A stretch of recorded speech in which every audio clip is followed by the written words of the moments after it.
Hello friends, welcome to competition classes में आपका स्वागत है। और आज का वीडियो हमारा इंडियन आर्मी भर्ती को लेकर। तो देखिए, यहाँ पर हम डिस्कस करेंगे मैथ के वो प्रश्न जो कि आपके इंडियन आर्मी का कोई भी एग्ज़ाम है, चाहे वो जीडी हो, क्लर्क हो, ट्रेड्समैन हो, टेक्निकल हो, उन सभी के एग्जाम्स में मैथ के जो क्वेश्चन हर बार रिपीट होते हैं, वहाँ से सेलेक्टेड क्वेश्चन मैंने चूज़ किए हैं और इनको हम अच्छे से सॉल्व करेंगे। कैसे आप ट्रिक के साथ इनको कम समय में सॉल्व कर सकते हैं। तो उम्मीद करूंगा वीडियो आपको हेल्पफुल लगेगा। चलिए अपना वीडियो स्टार्ट करते हैं।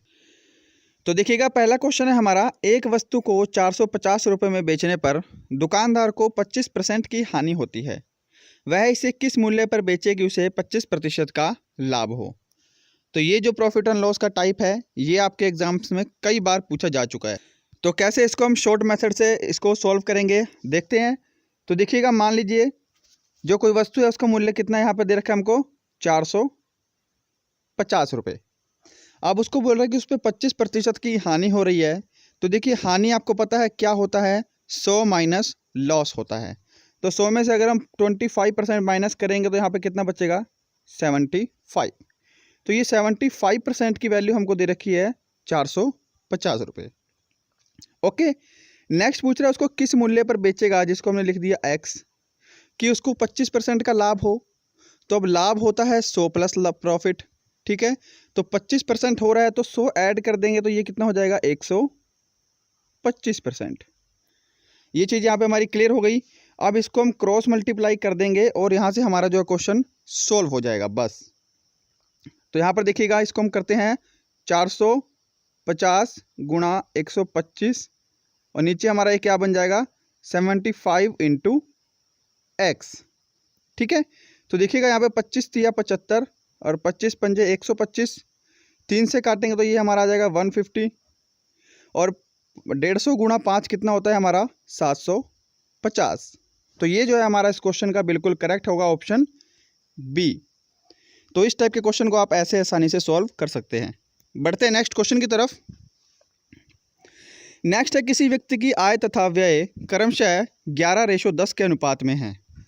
यदि प्रतिवर्ष वह 9,000 की बचत करता है तो उसकी मासिक आय कितनी है।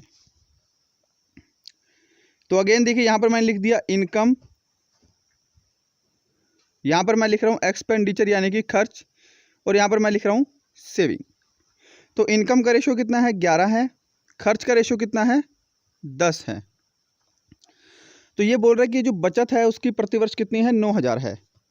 तो इन दोनों का जो डिफरेंस होगा इनकम और खर्च का, तो वो हमारा क्या होगा, बचत होगा। तो यानी कि बचत हमारी कितनी है, यहाँ पर रेशो में 1 है और एक्चुअल में कितनी दे रखी है हमको, 9,000। तो 1 की वैल्यू हमारी कितनी आ गई, 9,000 आ गई। अब अगर हम यहाँ से हम इनकम निकालेंगे तो वो कैसे निकालेंगे, इस 9,000 को, इनकम का रेशो कितना है हमारे पास, कंपोनेंट है 11। तो इस 9,000 को हम 11 से गुणा कर देंगे, हमारी इनकम आ जाएगी। तो 11 से हमने गुणा किया तो कितना बन जाएगा, ये हमारा बन जाएगा 99,000। अब आप बोलोगे 99,000 तो ऑप्शन में नहीं है, बट उसने पूछा है उसकी मासिक आय कितनी होगी। तो एक साल में कितने महीने होते हैं, 12 महीने होते हैं। तो हम 99,000 को अगर हम 12 से भाग कर देंगे तो हमारी वो मंथली इनकम आ जाएगी। तो भाग करने पे हमारी क्या आएगी, इसको हम काटेंगे तो ये हमारा बन जाएगा 8250। तो ऑप्शन डी जो है इसका हमारा बिल। नेक्स्ट क्वेश्चन है हमारा, ए किसी कार्य को 12 दिन में समाप्त कर सकता है। ए की तुलना में बी 60% अधिक कार्यकुशल है, उसी कार्य को पूरा करने में बी कितने दिन लेगा। तो देखिए, पहला फॉर्मूला आपको बता दूं, जो हमारा वर्क होता है वो हमारा एफिशिएंसी इनटू टाइम के बराबर होता है। यानी कि जो हमारा कुल काम होगा वो हमारी क्षमता और समय के गुणनफल के बराबर होगा। नेक्स्ट क्या बोल रहा है, यहाँ पर मैं लिख देता हूँ ए और यहाँ पर मैंने लिख दिया यहाँ पे बी। तो बोल रहा है ए की जो बी की कार्यक्षमता ए से 60% अधिक है। अगर ए की कार्यक्षमता 100 मान ली मैंने, तो बी की कितनी है, 60% अधिक है, तो बी की हो जाएगी 160। अब इसको हम कट करके रेशो बना लेते हैं। तो ये हमारा बन जाएगा 2 पंजे 10 और 2 अठे 16, 5:8 आ गया। ये हमारी क्या है, कार्य क्षमता का रेशो है, एफिशिएंसी है। ओके, नेक्स्ट देखिएगा कि ए किसी काम को 12 दिन में कर रहा है, तो बी बताना है उसको कितने दिन में करेगा। तो देखिए, बी कितने दिन में उस काम को करेगा, उससे पहले हमको काम पता होना चाहिए। और वर्क क्या होता है अभी हमने डिस्कस किया है। जो वर्क होता है वो हमारा होता है एफिशिएंसी इनटू टाइम के इक्वल। तो ए की एफिशिएंसी कितनी है 5 है और ए का टाइम है 12 दिन। तो 5 को अगर हम 12 से गुणा कर देंगे, एफिशिएंसी इंटू टाइम को गुणा कर देंगे तो हमारा 60 आ जाएगा और ये 60 क्या आएगा हमारा वर्क आएगा। तो वर्क हमको पता लग गया 60 वर्क है और हमको किससे करवाना है, बी से करवाना है। बी की एफिशिएंसी कितनी है हमारे पास यहाँ पे 8 है। तो 60 हमारा टोटल वर्क है, बी की एफिशिएंसी कितनी है 8 है। तो बी को कितने दिन में करेगा, यहाँ से हमारा सॉल्व हो जाएगा। तो देखिएगा 4 दूनी 8 और यहाँ पे आ जाएगा हमारा 15। तो 15/2 दिन में बी उस काम को कर देगा। ऑप्शन बी हम जाएंगे और ये हमारा बिल्कुल सही होगा। राइट, बढ़ते हैं नेक्स्ट क्वेश्चन पे। नेक्स्ट है हमारा 125 मीटर लंबी रेलगाड़ी 60 किलोमीटर प्रति घंटे की चाल से चलकर एक पुल को 30 सेकंड में पार कर जाती है, तो पुल की लंबाई कितनी है।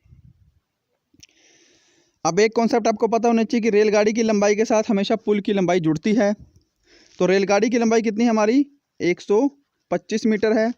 पुल की लंबाई हमको निकालनी है जिसको हम क्या मानेंगे, x मानेंगे। नेक्स्ट बोल रहा है कि वो 60 किलोमीटर प्रति घंटे की चाल से। अब यहाँ पर देखिएगा, यहाँ पर भी मीटर में दे रखा है और टाइम भी हमको सेकंड्स में दे रखा है। हमारा आंसर भी मीटर में आएगा। तो इस किलोमीटर प्रति घंटे को हम क्या करेंगे, मीटर प्रति सेकंड में बदल लेंगे। तो इसको हम 60 से भाग करेंगे और मीटर प्रति सेकंड में बदलने के लिए हम क्या करते हैं, 5/18 से इसको गुणा कर देते हैं। तो ये 18 नीचे ना रहकर चला जाएगा हमारा ऊपर। ओके, तो यहाँ पर हम देखिएगा, यहाँ पे हमने क्या कर दिया, ब्रैकेट बंद कर देंगे और यहाँ पर हमने लिख दिया 18 और इसको कितनी देर में कर रहा है, वो कर रहा है हमको 30 सेकंड में इसको पार कर रहा है। बस इतनी चीज़ आपको यहाँ पे समझ में आ गई होगी। अब इसको हम यहाँ पे सॉल्व करेंगे कैंसिल करके। तो देखिएगा 6 तिया 18, 6 दहा में 60, 3 से यहाँ से ये कैंसिल हो जाएगा 10। अब यहाँ पर देखिएगा 5 दहा कितने होते हैं 50 और ये इधर इज इक्वल टू में है तो ये जाके इधर गुणा हो जाएगा। तो 50 गुणा 10 कितने हो गए, 500 हो गए। तो हमारी जो नई इक्वेशन आएगी वो आएगी हमारी 125 + x इज इक्वल टू 500। समझ में आ गया होगा इतना। अब देखिए 125 इधर जाके इधर क्या हो जाएगा, माइनस में हो जाएगा। तो x की वैल्यू कितनी आ जाएगी, 500 में से अगर हम 125 घटा देंगे तो वो आएगी हमारी 375। तो x की वैल्यू हमको निकालनी थी 375। हमारा जो है ऑप्शन ए बिल्कुल सही जवाब होगा। राइट, बढ़ते अपने नेक्स्ट क्वेश्चन की तरफ। उम्मीद करूंगा क्वेश्चन समझ में आ गया होगा। नेक्स्ट है हमारा, साधारण ब्याज की दर से कोई धन 20 वर्षों में 2 गुना हो जाता है, तो 3 गुना कितने वर्षों में होगा। तो देखिए सिंपल सा क्वेश्चन है, आपको एक लॉजिक बताता हूँ। मान लीजिए हमारे पास कोई धन 1 है और वो कितना हो गया, 2 गुना हो गया, यानी कि 2 हो गया। तो कितना ब्याज लगेगा इस पर, 1 ब्याज लगेगा। ऐसे ही कोई धन हमारे पास 1 है और यहाँ पे बोला है 3 गुना हो रहा है, तो 3 हो जाएगा। तो उसमें ब्याज कितना लगेगा, यहाँ पे 2 लगेगा। ये चीज़ आपको पता है। अब बढ़ते हैं क्वेश्चन की तरफ कि कोई धन 20 वर्षों में कितना हो रहा है, 2 गुना हो रहा है। तो ब्याज कितना लगा उस पर, 1 लगा। तो यहाँ पर हम हमेशा ब्याज लिखेंगे। ठीक है, तो कितने वर्षों में, जिसको मैंने लिख दिया x, वो 3 गुना हो जाएगा। तो 3 गुना में कितना ब्याज लग रहा है, 2 ब्याज लग रहा है। यहाँ पे हम हमेशा क्या लिखेंगे, ब्याज लिखेंगे। अब इसको हम क्रॉस मल्टीप्लाई कर देंगे और आंसर आ जाएगा। तो क्रॉस मल्टीप्लाई करके क्या आ जाएगा, x की वैल्यू 40। तो ऑप्शन सी हमारा बिल्कुल सही होगा। ठीक है, तो यहाँ पर हमेशा ब्याज लिखेंगे, ये चीज़ आपको ध्यान रखनी है। बढ़ते हैं नेक्स्ट क्वेश्चन की तरफ। उम्मीद करूंगा समझ में आ गया होगा। नेक्स्ट है और हमारा ये लास्ट क्वेश्चन कि किसी वृत्त के व्यास में 40% की वृद्धि करने पर इसके क्षेत्रफल में कितने प्रतिशत की वृद्धि होगी।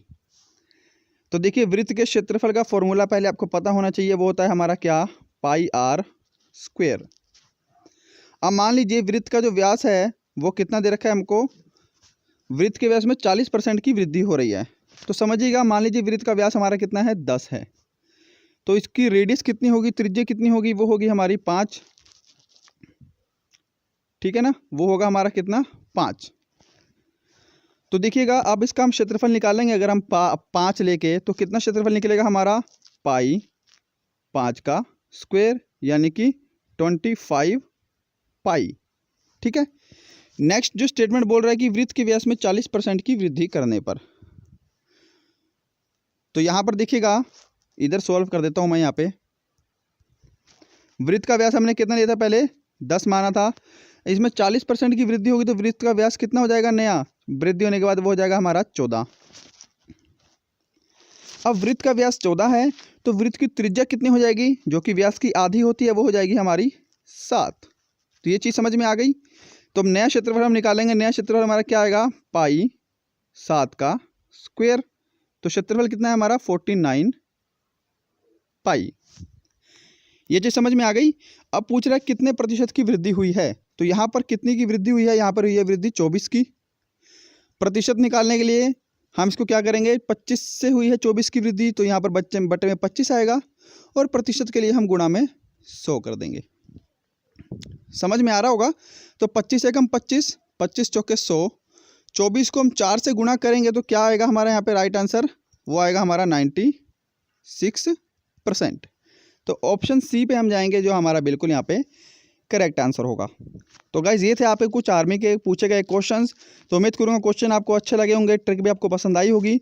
इजी वे से मैंने सॉल्व करने की कोशिश की है। मिलते हैं नेक्स्ट वीडियो में। चैनल पर नए हैं तो प्लीज़ सब्सक्राइब कर लेना। तब तक के लिए bye bye and thank you.